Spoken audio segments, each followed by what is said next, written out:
won't get anywhere with that accent. Mm-hmm. Your qualifications are useless in Australia. Go back to your country, even that Australia is my country. I even took some accent reduction classes, trying to sound more Aussie. That didn't work. You used the word when you answered the last question. You learned to be more politically correct and a good migrant. What do you mean by good migrant? And that is because visa threats. So culturally, you don't challenge the boss. When we come here, some of us we come in a visa, and then we're starting our career from zero. I have seen exploitation. I went through exploitation myself here in Australia, so I know that I have the personal experience. Sometimes people are just there for the pick of the color. I hate that because it's so demeaning to that. Authority and power is not just to sit in the table.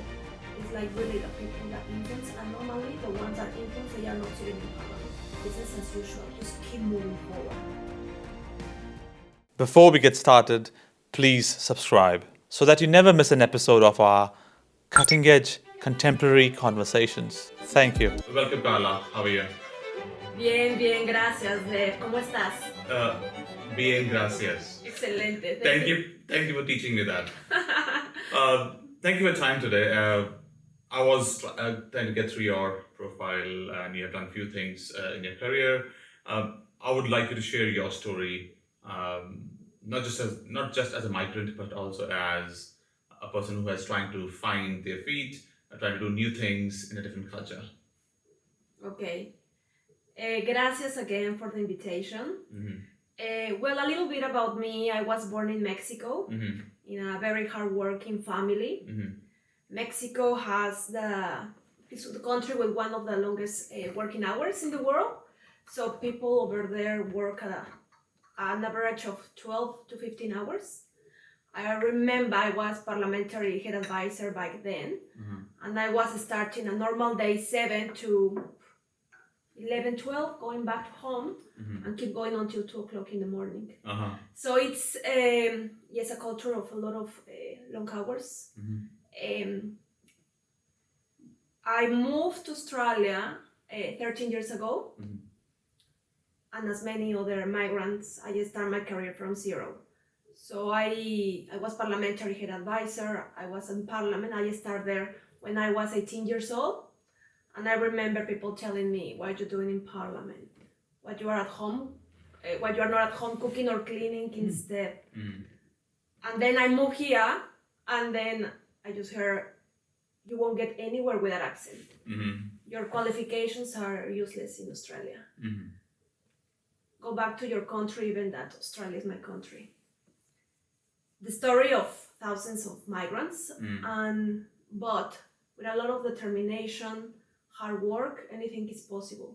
Australia is an amazing country, and I started as a volunteer here in the community. I used to visit isolated seniors in the community for close to a decade. And then from volunteer, I became a community manager. Then I was policy advisor, a ministerial advisor, book writer, even a DJ. And as I said, I moved 13 years ago. Something that I missed was the music and the Latin environment. Yeah. So I thought, well, I have to create it, and that's why for me, music is very important. Yeah. As a Latina, Latin Australian, so I enjoy doing that part as well. So Australia, it's a world of opportunities, and I'm very proud to call myself Australian. Yes, I was born overseas, and I have a diverse culture, but I'm very proud to call myself Australian. In terms of your understanding of the politics as a young girl, when you were 10-year-old and you were in the parliamentary arena or political arena, what was the initial thought that, why did you want to go in politics to get go as a young person? What was going in your head? What made you move towards politics? I think that the moment for me was that through politics, you can get things done. You can influence change, and you can work to make a lot of improvements. So I was parliamentary head advisor. My portfolio was tourism. So I was in charge to draft the federal law that regulates activity. It took me quite a few years. I'm not a lawyer, but I like to take challenges. And then I got involved with a political party over there. I was doing a lot of political campaigns. And well, I like to organize people. I like to put ideals together. And I like to see and have and create tangible outcomes. So for me, what has been like a way where I can connect people and I can just influence sometimes the system for good. And again, across your journey, whether it's in Mexico or in Australia, how has your mindset / political ideology evolved? How have you grasped more knowledge, and how are your leanings towards what kind of politics? So how has that mindset has changed, or is it same, and how has that evolved? I think has been always the same, but just stronger. So I haven't been in public office, and I don't have any interest. I like to be behind. I'm a good producer, and I like to create movements. So I'm more the creator behind. The politics, I can see it's very similar. Doesn't matter where you are in the world. Humans are humans. Human passions are the same. The same challenges, probably a little bit different. So, for example, in Mexico, it's also like some circles. What I can see as well, the same. Very similar. Very similar. Here a little bit, you can add an extra layer, a little bit of racism. But in Mexico as well, there's discrimination. Over there is more for class, by class, and then here is more by gender or ethnicity. That's a blanket statement on racism, on gender and ethnicity. What are your, if there are any personal experiences to elaborate, or when we are working in an environment which is very heavily human-centric and very emotion-centric, and politics is filled with emotion and people have different opinions and viewpoints, and in the end, politics is the game of numbers. Who has more numbers will essentially win, whether it's party politics within the party or it's a general democratic elections. So how do you see that the dynamics of so much different needs and opinions of people? I believe in institutions. I align with a specific political party, and of course, sometimes I can see that we can have a lot of improvements. But sometimes I have realized that, okay, the system has been there for 100 years. We have evolved. We're moving to a more progressive narrative. We have seen more representation of women, more representation of diverse people. We have a big way to go. But I think that we are walking in a very promising space. I remember when I migrated here, I think I joined a political party in 2019, and I was normally the only non-English speaking background person in the room. And I realized that a lot of people want to participate. And I can see that, okay, has been always that there were not a lot of representation before, but I think that here in Australia, it's possible to make things happen. So in 2021, I proposed the establishment of organization that promotes political participation to migrant Australians in this specific political party. And you know what? With a lot of work, now it's a reality. And it's been going very strong. We have more representation in parliament, we have more representation at the local government, more people establishing non-for-profits, more people having representation in different sectors. I think that politics is evolving, especially because our population is evolving. The reality of our offices, the reality in the schools, the reality in the streets is that we're very diverse. We get on board or we get behind. As I said, I'm very proud Australian, and I normally think that it's not about them, it's not about us, we're all the same. We're here to build together. So this country was built by First Nations with the help of migrant Australians and the hard work of generations of Australians that believe in giving back. So as I said, as I go back to your question, I'm very positive about the future because I can see even that it's been a very, I don't want to say strong, there's a wave of a sentiment of division, but I think the system needs to blame someone. So in this case, they need to blame migrant Australians. But for us, business as usual. We just keep working hard. We just keep building the country. And I just want to highlight that, as I said, without blaming, it's really, that doesn't help this nation. You know, we have seen in the streets violence. We can see that, as I said, that narrative that it hurts people, it hurts families. But as I said, the system or some people needs to blame someone, but I think that we should turn and have a look. The big capitals that are interested on blaming migrant workers or migrant people in general. As you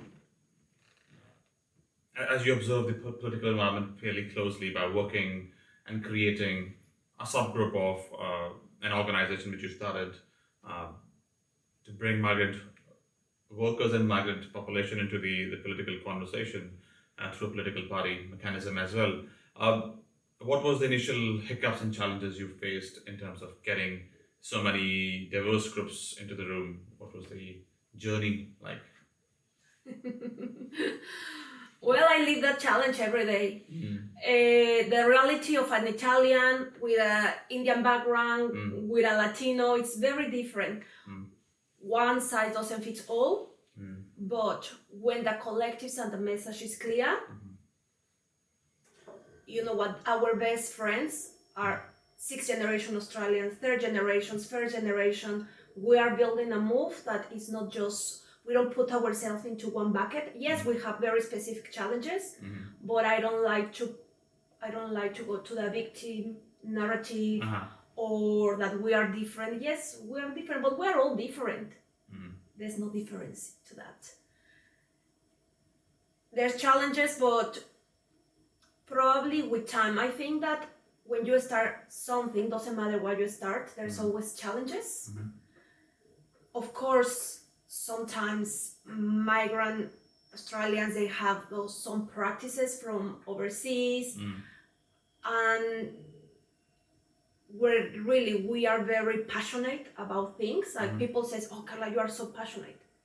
You know, even when I go and talk to people, deliver speeches, they always say, "You are so passionate." People get a little bit like have a cultural shock of the way I look, the way I sound, the way I dress up. It's the challenge, but I think, as I said, things takes time. Things takes time in Australia. Things takes time. Doesn't matter where you are. So I'm very patient. I have observed in the last 5 years that behaviors, practices are just evolving. And as I said, I'm very strong about seeing things in a positive way. I can see that there's a lot of interest of building together. I just give you an example. I weren't being able to establish organizations that promote the participation of migrant Australians in politics without the help of 6th generation Australians. Key people that have been making possible those changes. and they are not migrant Australians. Currently, I'm working.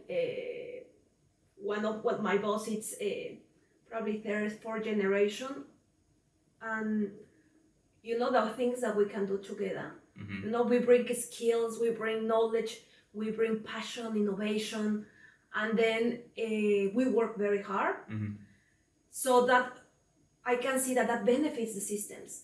I was working in government as well, now working for unions, actively participating in labor. I can see that all those skills that we bring are very useful to build economic and social benefits to our country. As you work between the government and unions, and you have two different ways of looking at things, they're two different parties to the same conversation or same negotiation. And when you sit on the table and discuss the needs and wants on one side, and then you try to agree, what are the lessons to be learned in terms of how do you negotiate harder? What are the key skills you have gained, and what are the things you observe while you are negotiating with the other side? Emotional intelligence. Don't take nothing personal. Never lose your motivations or your ideals, because it's very challenging, could be very challenging. But I think that when the ideals are there, and those ideals are collective ideals, so the negotiation comes easy. So I'm very stoic in the sense, I think I have evolved into, okay, if things that I cannot control, I let it go. But I feel sometimes that I'm like, those ants that build little things and then you have the mountain. Yeah. I feel like one of those ants. And I have but seen... you have to find many of the other small ants as well to come work together. Absolutely. Because you yourself might not be able to achieve the whole hill. You need a lot of ants to build the mountain. And there's a lot of ants around. And those ants, they have so many different colors. There's not just brown ants. There's white browns, yellow browns, black browns, ants. So when you come as well, I like to manage statistics. I love statistics. Because sometimes the narratives goes into, as I said before, it's not about them, it's not about us, or we start blaming each other. So when we put data, I'm a big believer in data, and when I said 46% of migrant Australians are working below their skill level, and that costing our economy 70 billion a year, or migrant workers have been paid from $2 to $5 the hour. 61% of migrant women have been going through exploitation and sexual harassment at work. And when I bring to so many different information from the Human Rights Commission, and then when you start making sense, and then after so many years trying to say the same all the time, I think things start to getting into place. Yeah. You gave an interesting fact that 60+% migrant women go through sexual harassment at workplace, right? Yeah. Could you please elaborate on that statistic, one, and then why do you think are the biggest reasons of that happening? What are the conditions that create that kind of environment? Okay, that goes in addition that 75% of migrant workers are going to wage theft and exploitation. Okay. And that is because visa threats. So culturally, you don't challenge the boss. Now we come here, some of us, we come in a visa, and then we're starting our career from zero, and all those women and migrant workers, they just choose to be silent, to survive, or to survive for their life here in Australia, for their jobs and to have an opportunity. So that's why those statistics are very high, because those women prefer to silence, and they choose to go ahead because they want the opportunity. And that's the reality. I have seen exploitation. I went to exploitation myself here in Australia. So I know that, I have the personal experience. And then I have been in the community for 10 years, and that's a very common story. Probably the statistics are very, very modest. This should not be the case. That should not be the Absolutely. case.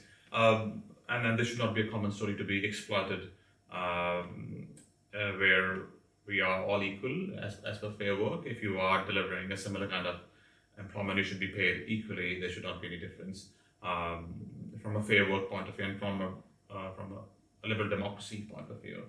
You should get a fair wage for the work you do. Do you think that is there a trend of is it improving? Is there a trend of changes happening? What are things you're observing in that space, in the workspace for migrant workers? If you say that there's differences, what kind of initiatives are being taken forward to make sure that there's an equality or parity? I think that's the story of a lot of migrants for generations. And going to the community, as I said, that's just not my voice, it's what I have seen and talk to people at the grassroots level.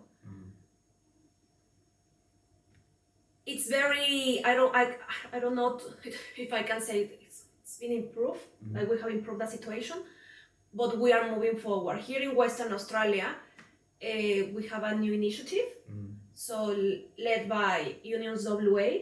So I'm the lead organizer of the Multicultural Workers Collective. Okay. So this is an initiative for migrant workers and their communities, and we provide legal support about migration-related workers' rights, and that is as an info session, and that is one-on-one.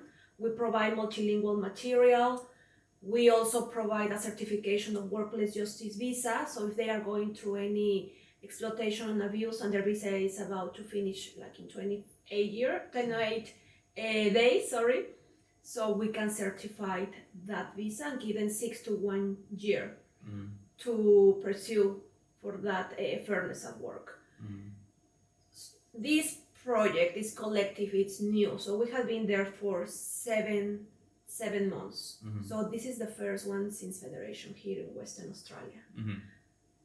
There's some community legal centers that provide some support to migrant workers, but this initiative in particular, as I said, is led by migrant workers and for their communities.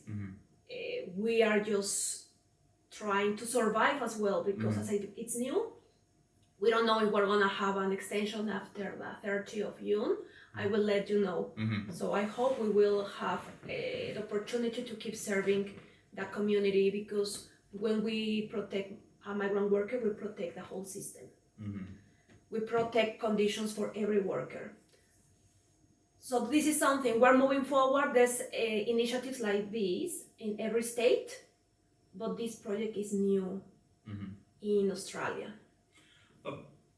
So because you're part of a union's organization, and this is a sub-project for Migrant Workers Collective, do you think there's a difference between the issues where people are coming to you under the union banner versus the migrant worker banner? Are the issues and challenges are similar, or they're different? The challenges when they come from unions, or just the because it's so when any worker, a normal worker, will come to a union and they have some issues and challenges, whatever they want to discuss, or legal challenges, versus a migrant worker. So do you think, are they similar? Well, there's another layers of it's okay. Exploitation is like could be to all workers. This project in particular is for migrant workers on a temporary visa. So those ones that they are not residents. But unions, they provide service to all workers. So a worker is a worker, no matter where they come from or how long they have been in Australia. But this one in particular, we work with all affiliate unions.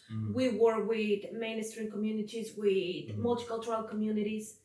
But in particular, we provide that information for temporary. We were talking about one of the freedoms as you came in, and we talked about the freedom of speech.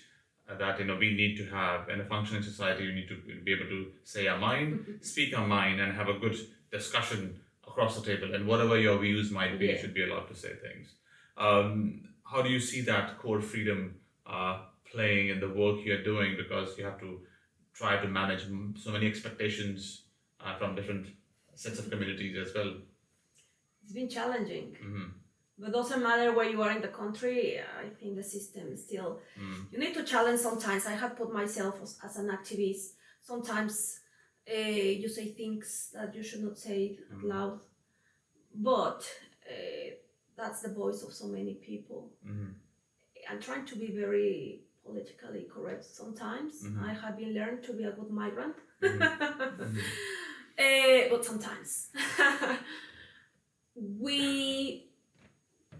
As I said, we're moving forward. I can see in politics a more progressive narrative.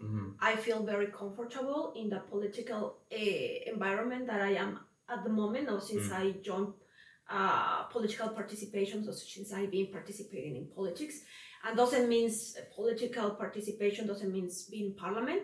I think political participation is, I'm a cross-sector connector. So I'm very active in business, very active in community, very active in politics. I try to, as I said, learn how to read the people as well, because, as I said, that advocacy, sometimes you have to pick your battles. And I think that you can do a lot of things, not just up front. You can be a loud voice and you can say a lot of important things, but as well it's important the work that you do every day in the community, the work that you do, when consultations happen, the way you do volunteering in the community, you express your words in a different way. Doesn't need to be all the time social, even that I put myself there, and it's very challenging. I'm sure that you find that as well. But as I said, I don't take things personal. We just live once. I remember I started this journey. I remember my son, when he was, I think it was year 2, he was telling me, Mom, they told me at the school that I'm too brown to come to this school. I go to the community and I have seen the challenges for so many years. So really, there's a lot in history, a lot of activists from Latin backgrounds, and probably a lot of migrants as well. We see different challenges, so we are very sensitive. We don't mind to advocate. We don't mind to say things, but going back and trying to do things in a way that they can have a little bit more impact, and it's not always in public. You use the word, you used the word when you answer the last question. You learn to be more politically correct and a good migrant. I'm confused. What do you mean by good migrant? I think we all are Australians and we should be equally good or equally bad. We all have issues, and the good and the bad. Everybody is good or bad, but we all are equal. And what do you mean by a good migrant? A good migrant is related with, say, what you think sometimes in a political arena. I see change in a way where you need to be more strategic. I like to influence sectors for good. So I remember when I started this organization and I had to deliver speeches and I had to talk to a lot of people. I even took some accent reduction classes, trying to sound more Aussie. That didn't work, but it's okay. I just keep being myself. But it's sometimes, and there's statistics about where when you have a different accent, or where you look, or wear different clothes, it sounds like a sign of incompetence.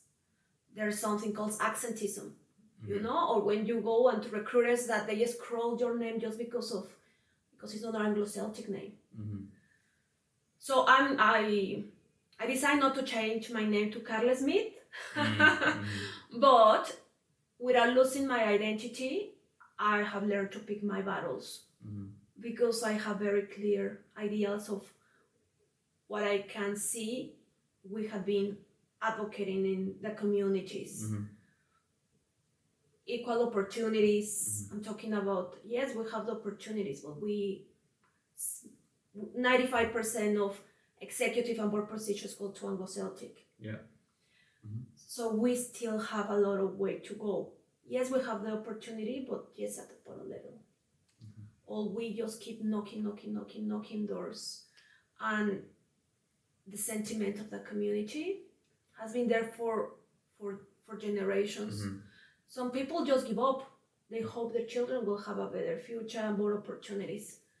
But I'm not saying I'm giving up with my advocacy, and I have to recognize advocacy from hundreds of Australians that have been trying to advocate for that representation, and not representation in parliament, representation in all sectors at different levels.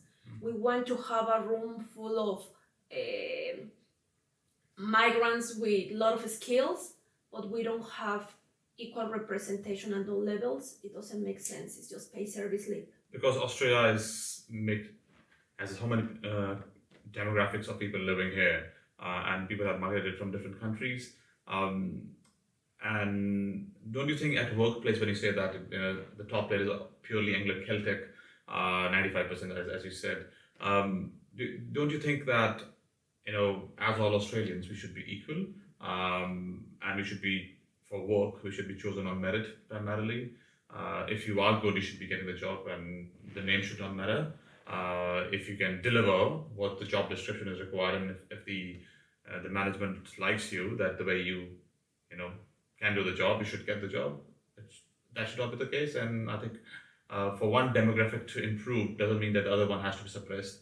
I think all demographics can play an equal role or unequal role, whatever they choose, and their own values.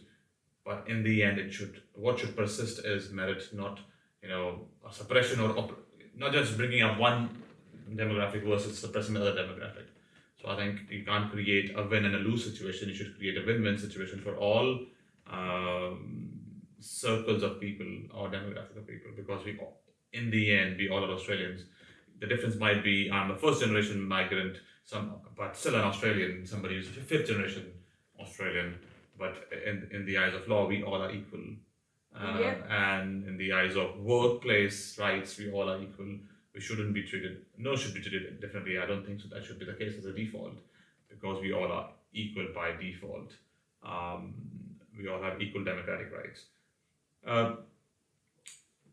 And how do you see that, the idea of equality in terms of worker rights from demographics point of view playing up? And then what have you observing, because you are leading that migrant worker collective?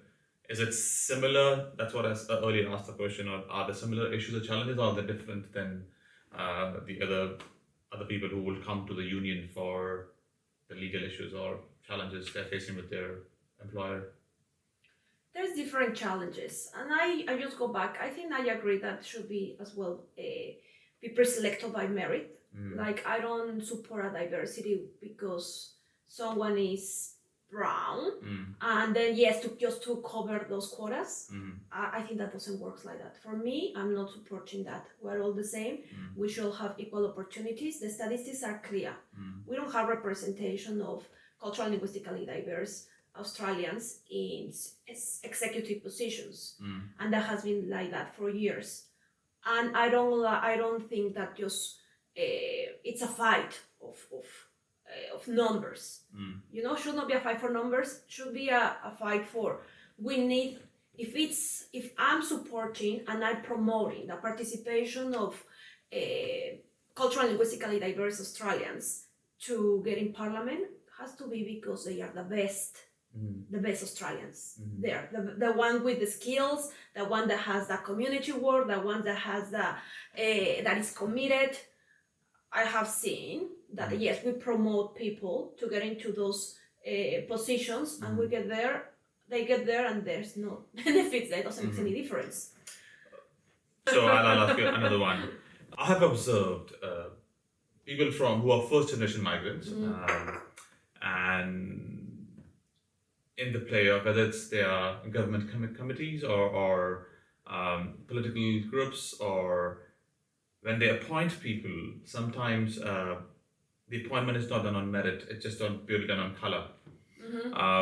And which I disagree with that. I don't accept appointment purely based on, just because you're from that demographic, we will give you a position because the position is right, and then you can deliver what the position asks of you, you should be in that position. But sometimes people who are running the group wants a set of people who doesn't have too much of an opinions. They are just there for the tick of the color. And I hate that. I hate that because it's so demeaning to that demographic and people who are not coming up on the merit. They will misrepresent the whole group in a way. And then the larger population will have a bad opinion or a wronger opinion because this person has been given a position not because they were good, because they had the right color. Oof. That is very challenging, and I don't like it as well. I hate it, and then I refuse it. I challenge it. It will take time because that's a model of a multicultural model that has been there for 50, 60 years. So you tell me how many people you mobilize, I will give you certain things. And I don't like that because then you sit at the table, there's nothing advocates for the right of everyone, and it's just merit because it's just ticking the box exercise. I go back into that model that promotes that, and then what's happening. So we get that diversity quotas to sit there, to tick the box, to have some singing and dancing activities, and then go back and give nothing to the people. So we have people that has been leading those groups, and it's a war power for power.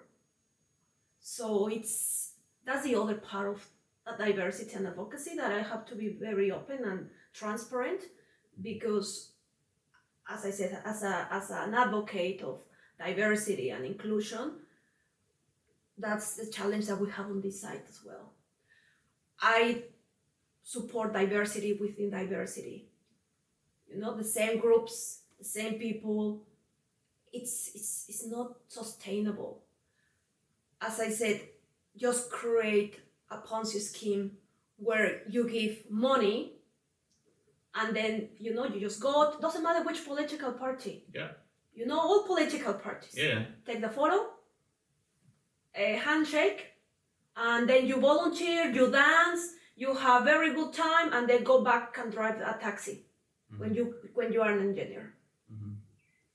But then keep the status quo. I want to keep politically correct. No, you can go as hard as you want to. There is no. You can. I think this is a difficult conversation, and I'm sharing my opinions as well here. That they are the challenge. The biggest challenge I feel is if we cut everybody by the same thread. If there has to be the same rule for everybody, which is purely merit, what will happen is that we, as a natural, all Australians will become equal. I don't need to have a tag of I'm a migrant, I'm a first generation migrant, or you're a fifth generation migrant. There is no other tags required. But if we all are equal, if we all are judged by the same standard, we all are Australians. And then the differences vanish.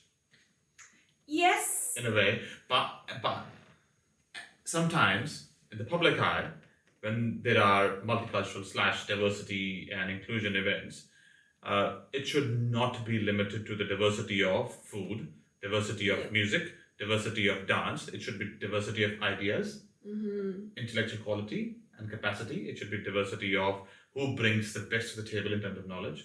Because every culture will bring good and bad.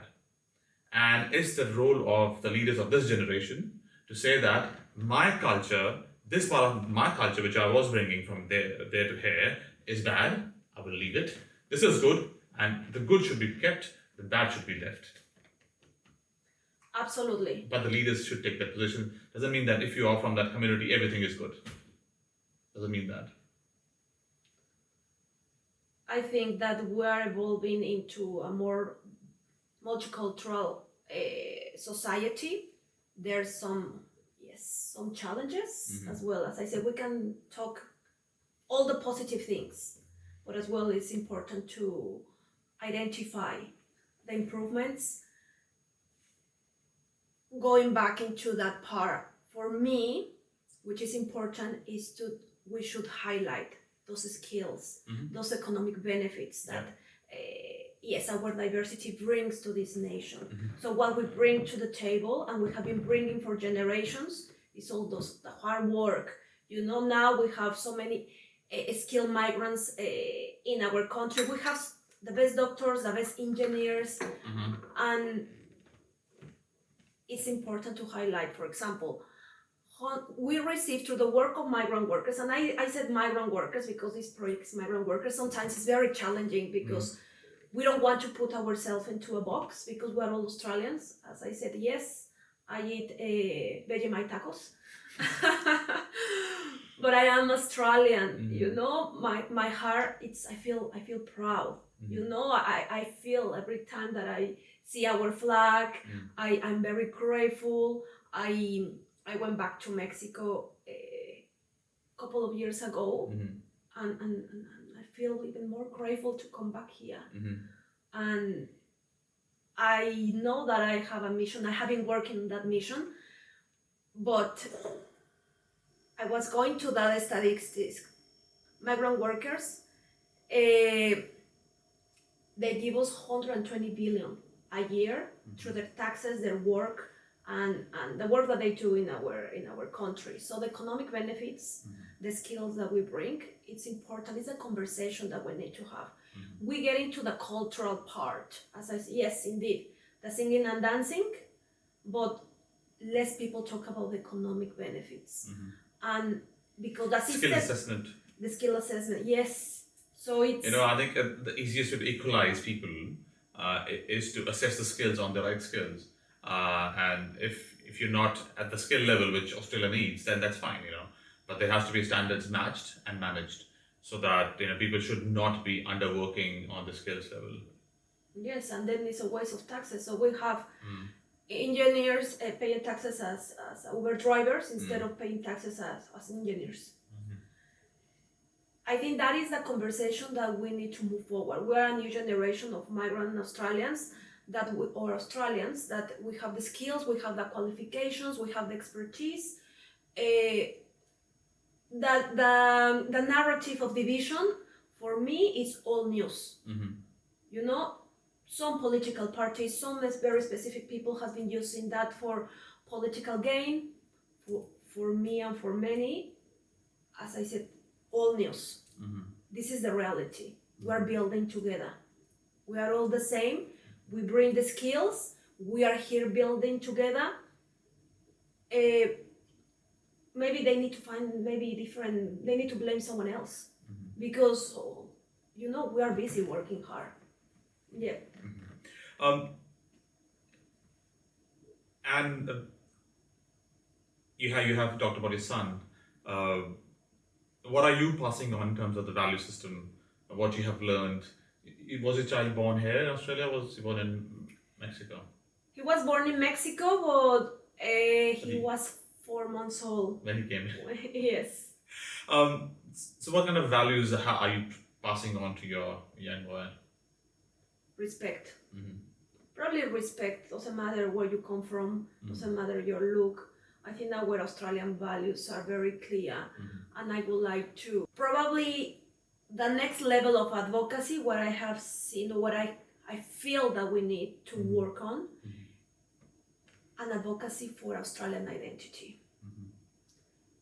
As I said, the narrative of blaming, the narrative or putting ourselves into one box, it's all redundant.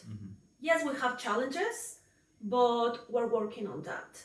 Yes, we have to get things done if we want to move forward for that equity for everyone. But I think for what's happening right now, globally and nationally, we need to work into a identity of building an Australian identity. Just, very practical ways. Say maybe a marketing campaign about Australian values. Sometimes migrants, they arrive maybe at maybe not when they are 4 months old, they arrive at late age. So a little bit of a campaign about what is being Australian. So if that's the idea, that what's the Australian identity and what is the Australian culture then? And then there's always a difficult discussion between is Australia should have one culture or which is multi-ethnic or very diverse constituents of the society, or you to have multiple cultures within the society, or you have one culture, broad values and identity, Australian values and Australian identity you adhere to, and then you have your freedom of choice and association, and you can eat what you want, dress the way you want, and nobody's stopping. So you have your freedoms to live your life the way you want to live. The identity of Australia is diverse. It's multicultural. We're all multicultural. Just the First Nations people, 3% of the population is from this land. So the rest, we come from overseas. So our identity is that, yes, we all look and sound different, but that's okay. But we are all Australians. And that, I think that Australia, I can say, yes, even that we have a lot of challenges and we can improve things, we're a successful story of a diverse society. Sometimes people want to challenge that, but we are. The reality is that we are. And we should keep building into, yes, I'm very proud of my cultural background because I was born overseas, but I'm very proud to be Australian, and I'm proud to be in a country where I can tuck my children in at night and know they are fed and safe at home. A country where I can say or write what I think. A country where I can have an idea and turn it into a business without paying a bribe. So that is Australia that I'm grateful for. And that is the Australia identity where everyone has equal opportunities. We're working on that. But if you ask me about the values, yes, the difference make us unique. And that is our strength. I can see that at workplaces, really, that difference. So where I work is very diverse. And we have so many different skills. My colleague is her background, I think has a Malaysian background. Then I have some people, I have a Latino background, and we bring, some are more strategic, some are more into energetic, some are more open, some are more conservative. It's good because, if you have a good leader, you can, make a good mix and just boost your productivity and boost and improve your outcomes.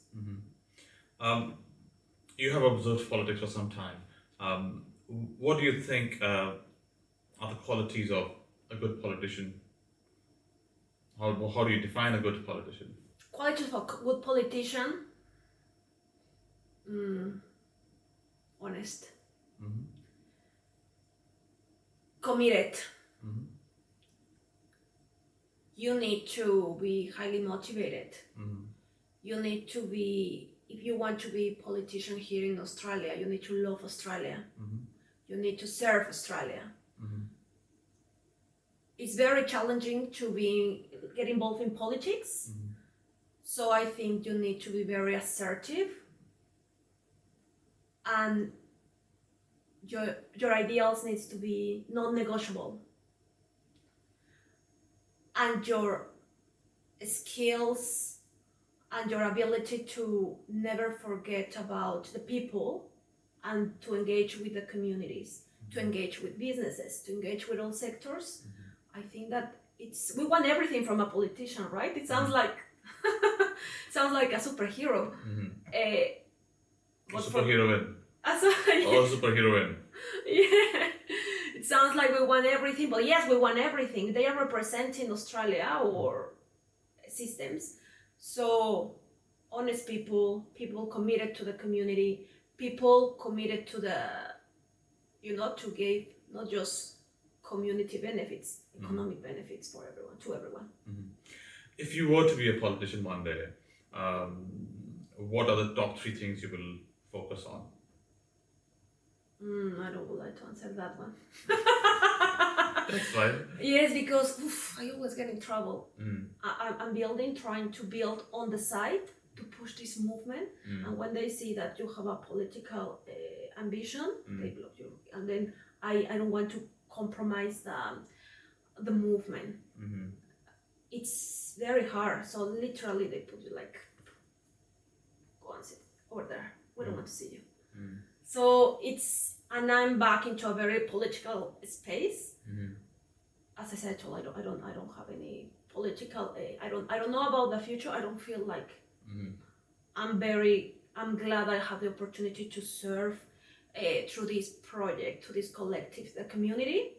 And to me, that is more powerful than have a title in parliament. For me, have power, it's really make a difference, in giving back to tangible outcomes to the people. You don't need to have a title. As I said, sometimes when people introduce me, when we go to events, it's like so many titles, and the people collect titles.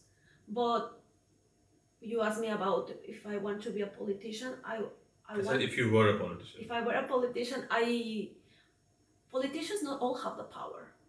You can be at the table, but authority and power is not just to sit in the table. It's like really the people that influence, and normally the ones that influence, they are not sitting in parliament. And that happens all around the world. That's a good piece of wisdom. Thank you. In conclusion, what is the best piece of advice you have received? Be kind with yourself. If you cannot control what you do, just give it time. I have very strong goals, community goals, collective goals, but I have seen this activist advocate career as a long term. So probably until I'm 150, I'm gonna keep doing this. So I have been learning to be more patient, just to listen more, observe more, accept differences, read people. Even that I'm very, as I said, people describe it, I'm very passionate. I don't know if it's age. It is good. It is good to be passionate. Yes. You have to be passionate about what you believe in. Yes. Some people get scared. When you are like, but it's nothing wrong with that. As I said, it's some of those differences. My background is, we are very passionate. Probably, yes, people from your background as well. But I have learned to be patient. I have learned to listen more. I have learned to be patient, emotional intelligence. Pick your battles. Be kind with yourself. And if someone wants to challenge the work that you do, it's okay. That's their business. You just keep moving forward, because you know that is what you feel, what you see. It's not just your personal experience, it's the experience of so many. So business as usual, just keep moving forward. Thank you, Karla. Thanks a lot. Thank you, Dave. Thank you. Gracias. Gracias.